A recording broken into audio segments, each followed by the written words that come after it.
Hello नमस्ते यहाँहरू सबैजनालाई मेरो नयाँ ब्लगमा स्वागत छ। यो चाहिँ हामी डडेलधुरा गएको थियौँ अगाडि नै, त्यसको ब्लग हो।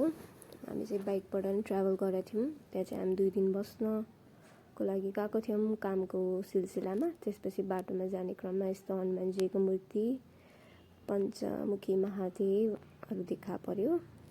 अनि यहाँ थुप्रै बादलहरू पनि देखिन्छ रोडमा। अनि एकदमै हरियाली छ, जाँदै एकदमै रमाइलो भइरहेछ। कहिलेकाहीँ चाहिँ यस्तो आफ्नो सिटी लाइफबाट यस्तो नेचरमा पनि जानुपर्छ।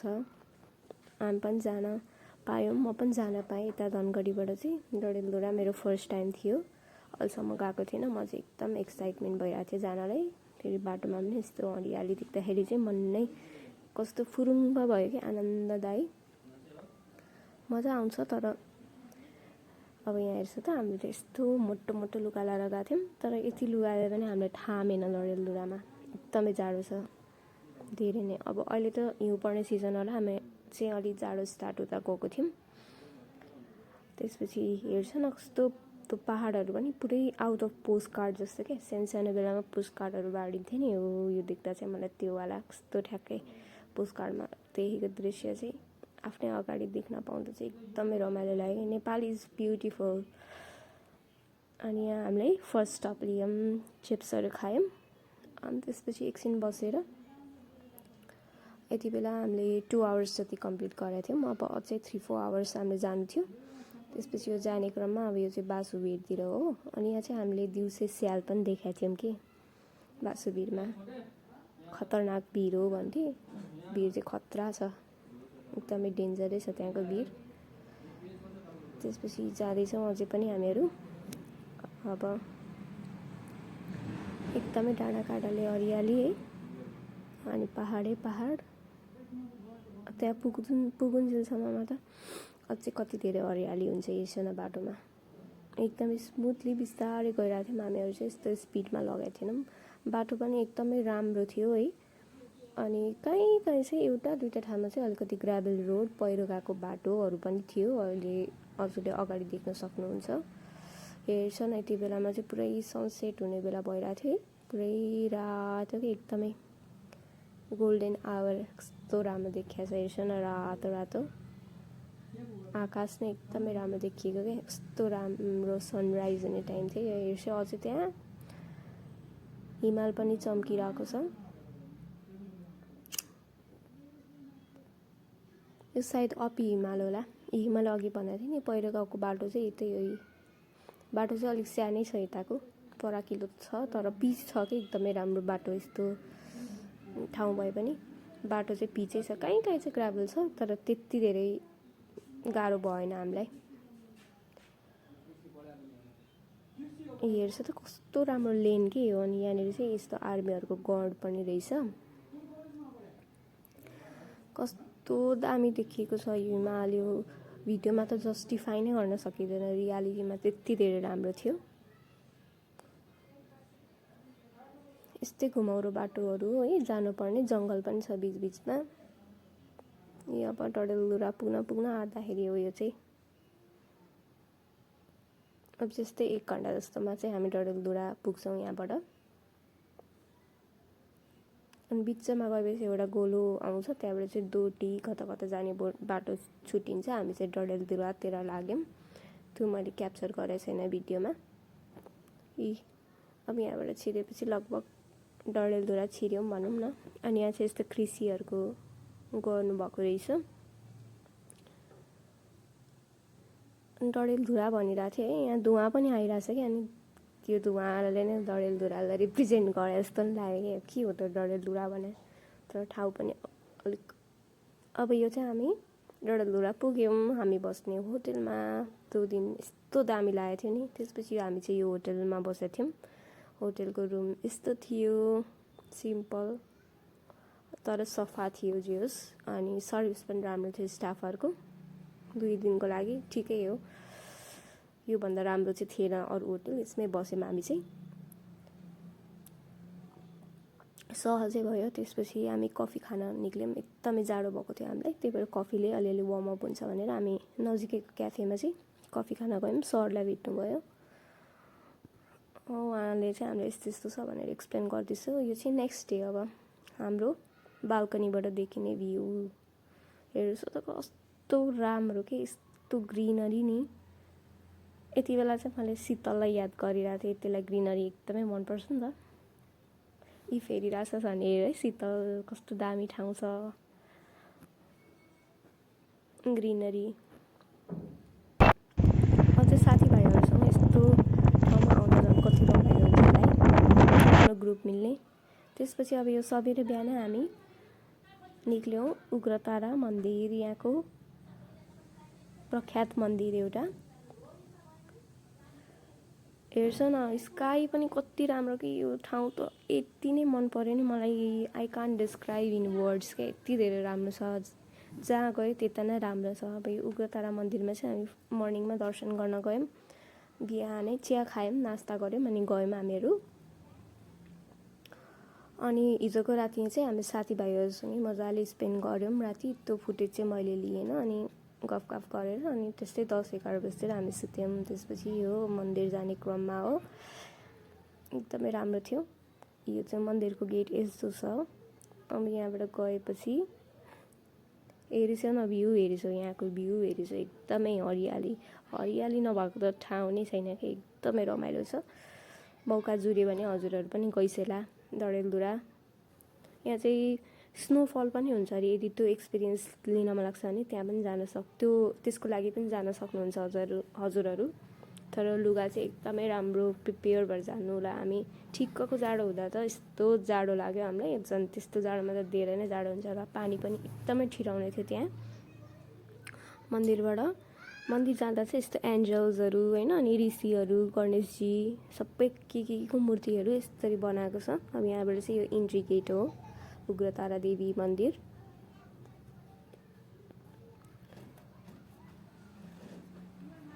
यस्तो प्रेयर फ्ल्याग्सहरू पनि डालेको थियो। मन्दिरको एरिया पनि ठुलै छ, रमाइलो छ, एकदमै शान्त थियो त्यहाँ, त्यस्तो क्राउडेड थिएन। हामी जाँदा मजाले दर्शन भयो, एकदमै सहज तरिकाले।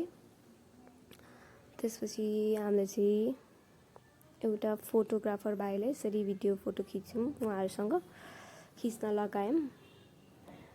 यति भइसकेपछि फेरि मैले यहाँ हजुरहरूलाई पुरै सराउन्डिङ एरिया कस्तो छ त उग्रताराको भनेर देखाउँछु। यहाँ महादेवजीको मन्दिर छ, उता उग्रतारा देवीको मेन मन्दिर भयो यो।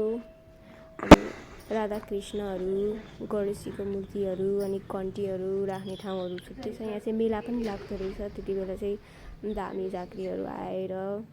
अब त्यहाँको स्टोरी चाहिँ हामीलाई लोकल मान्छेहरूसँग बुझ्यौँ होइन, एकदमै रमाइलो हुने रहेछ। पुरा बाजाहरू बजाएर, मेलाहरू लागेर, बजारहरू लाग्ने रहेछ।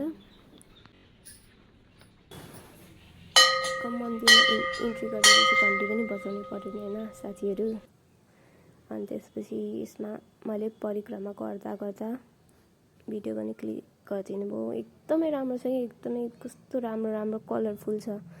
अनि यो पनि हामीले सानो क्लिप एउटा मेमोरीको लागि खिच्यौँ गएको बेलामा, पछि समय याद आउँछ नि त यस्तो मेमोरिजहरू चाहिँ। यो मौकाले जुरेर हामी यहाँ आइपुग्यौँ, त्यसको लागि म मेरो श्रीमानलाई थ्याङ्क यू भन्न चाहन्छु। उहाँको कारणले गर्दा म पनि जान पाएँ। त्यसपछि यहाँ हेर्छु न हात्तीहरू। त्यसपछि अब यो त्यहाँबाट आएपछि रेस्ट गऱ्यौँ, खानासाना खायौँ। त्यसपछि अनि हामी लाग्यौँ अमरगढीतिर। यहाँ चाहिँ अमर सिंह थापाले बनाएको गढी छ। अनि यहाँ चाहिँ राजाको एउटा महल पनि थियो अरे पहिला। त्यो महल चाहिँ अहिले भत्किया छ बिचमा। अहिले हजुर हो यो सेन्टर भागमा चाहिँ महल थियो अरे, त्यसको सुरक्षाको लागि चाहिँ यहाँबाट यसरी एउटा किल्ला बनाएको रहेछ। अनि त्यहाँ बिचबाट चाहिँ फायरिङहरू गर्ने ठाउँ छ। यो पालबाट चाहिँ फायरिङहरू गर्ने रहेछ। यसरी त्यो कालमा यस्तो खालको अमरसिंह थापा हाम्रो नेपालको राष्ट्रिय विभूति पनि मानिन्छ नि हो, उहाँले बनाउनु भएको रहेछ यहाँ राजालाई सुरक्षा दिनको लागि। अनि यहाँ जानलाई चाहिँ त्यस्तै 20-50 रुपियाँको टिकट लाग्दो रहेछ। मैले टिकट प्राइस चाहिँ बिर्सेँ। तर अलिक राम्ररी मेन्टेन चाहिँ छैन, मेन्टेन गर्नुपर्ने हो खास होइन। अब यस्तो यस्तो ठाउँहरू इन्डियामा गयो भने कति धेरै फेमस, कस्तो राम्रो बनाएर राखेको हुन्छ। नेपालमा चाहिँ अलिकति त्यसमा चाहिँ अलिक सुधार गर्नुपर्ने हो। यस्तो यस्तो ठाउँहरू चाहिँ सबैजनाले हेर्नुपर्ने हो। अब सायद पछिल्लो दिनहरूमा चाहिँ अलिक सुधार हुन्छ कि राम्रो बन्छ कि है। अब हेर्छु न, यी वरिपरिको एरिया पनि ठुलो छ, किल्ला पनि ठुलो बनाएको रहेछ त्यो टाइमको। यत्रो ठुलो किल्ला भनेको त ठुलै हो। त्यसपछि बिचमा यस्तो महादेवको मन्दिरहरू पनि छ, पूजा गर्ने ठाउँहरू पनि रहेछ है। बिस्तारै बन्छ होला त्यो महलहरू राजाको। सबै ठाउँको आफ्नो इतिहास हुन्छ। मलाई चाहिँ खासै त्यति राम्रो डिटेलमा त छैन, अब किनभने यहाँनिर त्यस्तो गाइडहरू भन्ने मान्छे कोही छैन है। अलिअलि जति थाहा थियो त्यही साथीभाइहरूबाट थाहा पाइयो। यस्तो यस्तो भित्रभित्र पनि यस्तो किल्लाहरू ढुङ्गाले बनेको छ, पुरै ठुलो छ सराउन्डिङ एरिया। अनि यहाँबाट फोटोग्राफीहरू पनि अलाउ रहेछ यहाँ चाहिँ, अब त्यस्तो व्यवस्थित नभएको भएर।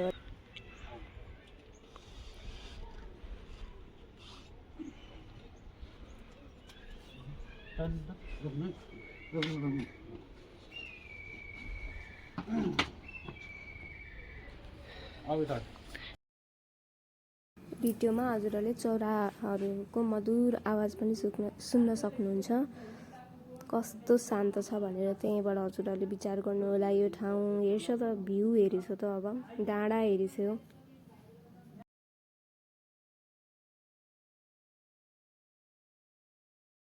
यो सबैभन्दा टपबाट लिएको भ्यू हो। हेर्छ त यस्तो यसरी देखिन्थ्यो कि। अब यो त यतापट्टि साइडको भयो, उतापट्टि साइडबाट पनि त्यसरी नै देखेर चाहिँ कसैले हामीलाई अट्याक गर्यो भने त्यहाँबाट फायरिङ गरेर सेभ गर्न सकिने टाइपको किल्ला बनाएको रहेछ। माथि यस्तो चिप्लो ढुङ्गा थियो, अलिक रिस्की नै छ। हामीले चाहिँ अब गएको होइन, यो भनेर हो यसरी एक्सप्लोर गरेको।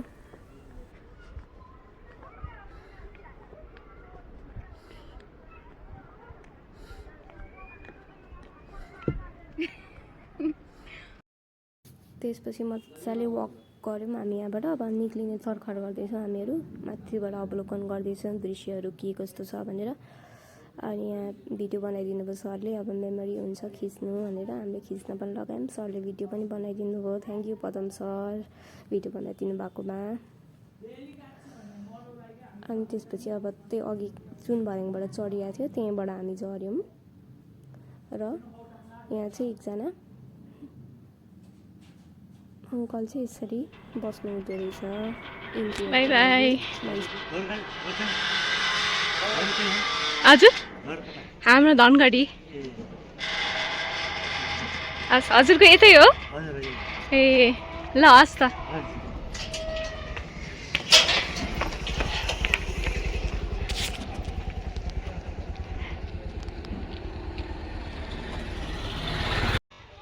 त्यसपछि म यहाँ निक्लेँ। काम एकदम मजाले लागेको थियो। यो चाहिँ त्यही अमरसिंह गढीको नै पुरा पर्खाल हो।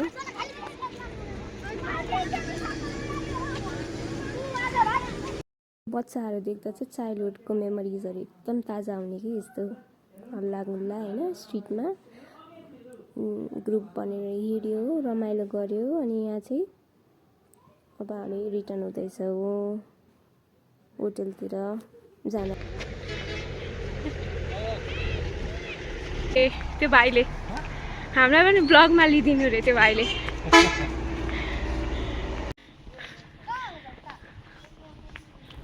अनि रातिहरू साथीहरूसँग टाइम स्पेन्ड गर्दा चाहिँ उहाँले यहाँको इतिहासको बारेमा भन्नुभयो। अनि गोस्ट स्टोरीहरू पनि सुन्यौँ हामीले बिचमा, रमाइलो भएको थियो एक्सपिरियन्सहरू सुन्नलाई। नयाँ नयाँ कुराहरू त्यहाँको ठाउँको बारेमा, त्यहाँको मान्छेहरूको बारेमा।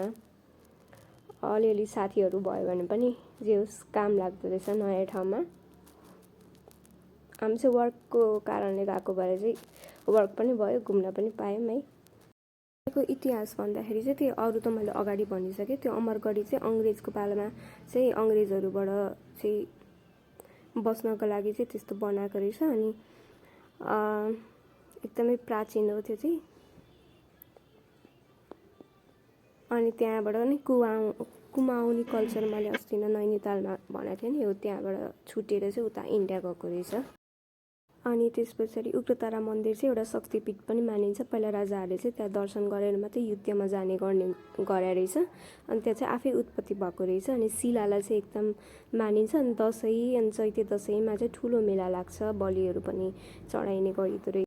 त्यो हिमालको भ्यू चाहिँ एकदमै बबाल थियो। त्यसपछि त्यो सबै हेरेर आइसकेर नि हामीले होटलमा आएर खाजा खायौँ। अनि राति चाहिँ त्यो खाना खाएको थियौँ हामीले होटलमा नै। अनि पछि अब यो चाहिँ हामी जाने क्रममा हो।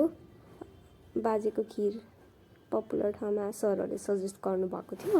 अनि त्यहाँ पनि हामी गयौँ, पुग्यौँ। चिसो बेलामा यस्तो न्यानो ठाउँमा तातो तातो मिठो खिर खाइयो। साँच्चीकै सरहरूले भने जस्तै मिठै थियो खिर चाहिँ, एकदमै लपक्क परेको। अलिअलि काजुहरूको पनि टुक्राहरू भेटेको थियो खिरमा। राम्रो मिठो थियो। अनि ठाउँ पनि एकदमै सफा थियो। क्युआरहरू पनि चल्ने रहेछ यहाँ चाहिँ एकदमै। त्यसपछि बाटोमा जाँदा जाँदा यस्तो सुन्तलाहरूको बजारहरू थुप्रो पाउने थियो त्यहाँनिर चाहिँ। त्यहाँबाट मैले पनि थोरै थोरै सुन्तला अनि जुनाहरू लिएँ। अनि त्यसपछि यो चाहिँ अब त्यो खाएर अनि हामी फर्किँदै गर्दाखेरि बिचमा यसरी स्टप भएर खिर खाएर निक्लिँदै गरेको हो। त्यसपछि हामी अब अतरिया आइपुग्छौँ। अनि हाम्रो डडेलधुराको ट्रिप पनि यता नै सकियो। डडेलधुरा चाहिँ एकदमै रमाइलो भयो। मेमोरीमा पनि एकदम मजाले बस्नेछ अब। थ्याङ्क यू सो मच जसले हामीलाई सपोर्ट गरिदिनु सम्म भिडियो हेरिदिनु भएकोमा हजुरहरूलाई पनि धेरै धेरै धन्यवाद। अगाडि पनि हेरिदिनु होला, माया दिनु होला यसरी नै हामीलाई। मैले पनि जुनार अनि केही सुन्तला किनेर ल्याएँ। त्यसपछि अब हामी केही टाइमपछि आयौँ, रेस्ट गऱ्यौँ। त्यसपछि हामीलाई चिसोले समात्यो, धेरै चिसो थियो। त्यसपछि यहाँ धनगढीमा पनि चिसो बढ्यो। अनि त्यस्तै एक हप्तापछि हामी मुभी हेर्न गयौँ। धुरन्धर लागेको थियो। हामी चाहिँ सेकेन्ड दिनमा गएको थियौँ रिलिज भएको।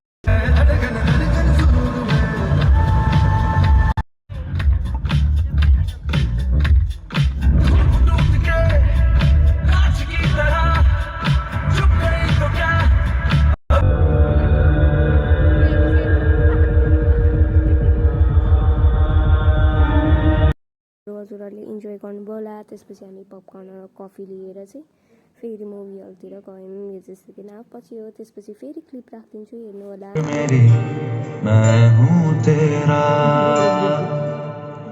बेताब सा मोहब्बत का तू इनकलाब है मेरा जहां तेरी زيد عليها شوي عندي بيزة حق المحجر اللي نعرفه صيده مسوي لي بكرة دارة هيبة عيل سوي يلا سوي رقصة تانية رقصة الفطر ولا سر في ماني عندي خوش हेरेर फर्किँदा चाहिँ लगभग 12 बज्न आँटिसकेको थियो। यस्तो हुस्सु नै हुस्सु, पुरै शीतलहर।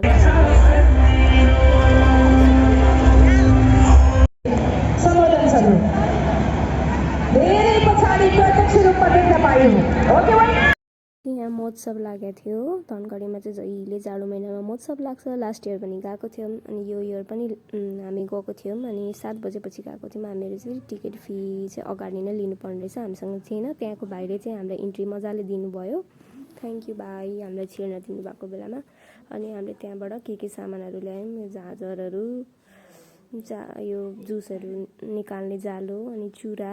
त्यसपछि यो मटर एकदमै मिठो हुन्छ, आधा किलो मटर ल्याएँ मैले चाहिँ, यो मसलावाला मटर कुचु कुचु खानलाई। त्यसपछि यो चाहिँ हाम्रो फेभरेट हो, यति खायौँ नि हामीलाई, यो पुरै 2 दिनमै सक्यो यो चाहिँ। त्यसपछि इमली। यति नै हो, थ्याङ्क यू।